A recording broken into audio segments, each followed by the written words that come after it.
Satu-satunya cara menjaga ekosistem di pesisir pantai ialah dengan menanam mangrove sebanyak-banyaknya agar tempat berkembang biota laut seperti kepiting dan ikan dapat terus terjaga.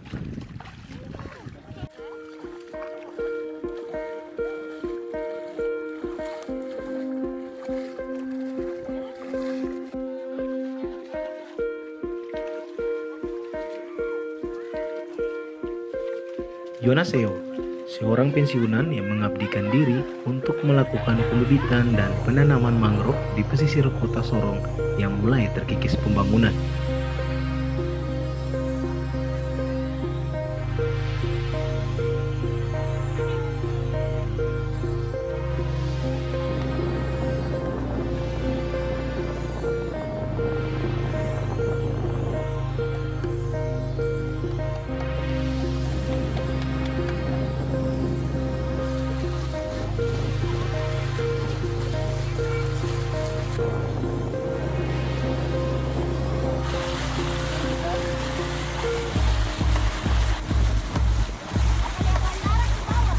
Pembibitan ini sejak kapan?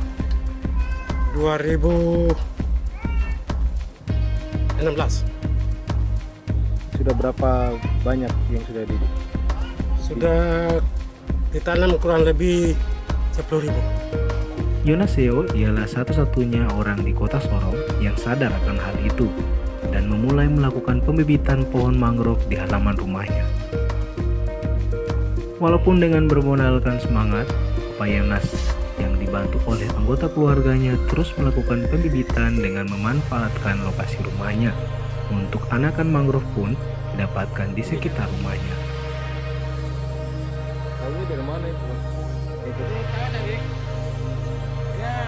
Dari mana idenya?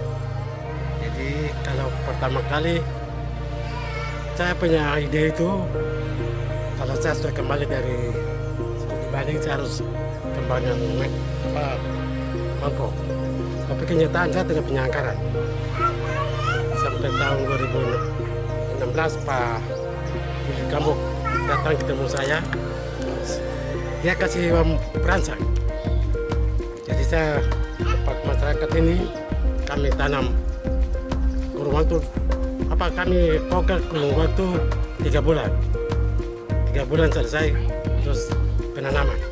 Waktu yang dibutuhkan untuk melakukan pembibitan cukup lama, sekitar 3 bulan. Mulai dari pemilihan anakan mangrove di hutan hingga mangrove layak ditanam di lahan yang kritis.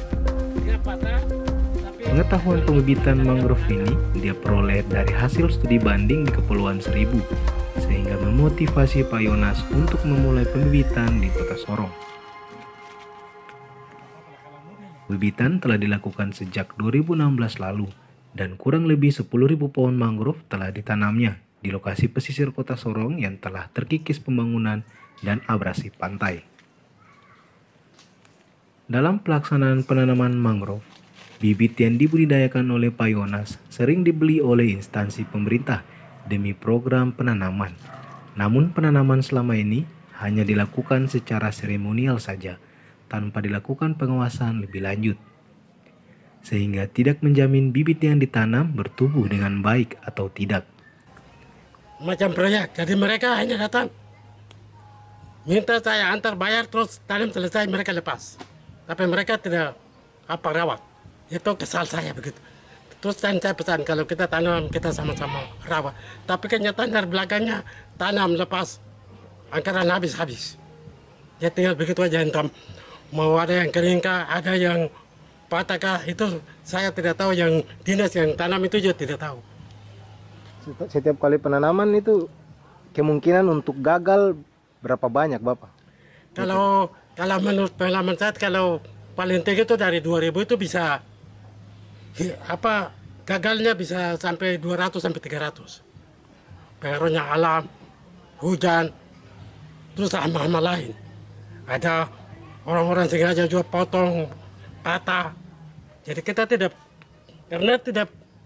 punya insentif untuk jaga, dirawat, jadi begitu lah. Jadi yang menurut itu yang terbaik untuk mangrove ini seperti mana? Kalau menurut saya pribadi, harus kita tanam dinas yang harus tanam itu dia siapkan 3 orang honor, body satu, motor satu, pekerja satu, selama 3 bulan. Paling rendah, paling tinggi itu setengah tahun. Baru nanti saya lepaskan kepada yang punya barang yang dia tanam itu. Kalau tidak, tetap hancur. Itu pengalaman saya, tapi mereka bicara saya sampaikan, tapi ya saya tidak tahu sampai ke sana tindakan mereka apa, saya juga kurang tahu. Pak Yonas berharap program pembibitan yang dilakukan harus diimbangi dengan pengawasan, sebab kemungkinan gagal sangat tinggi.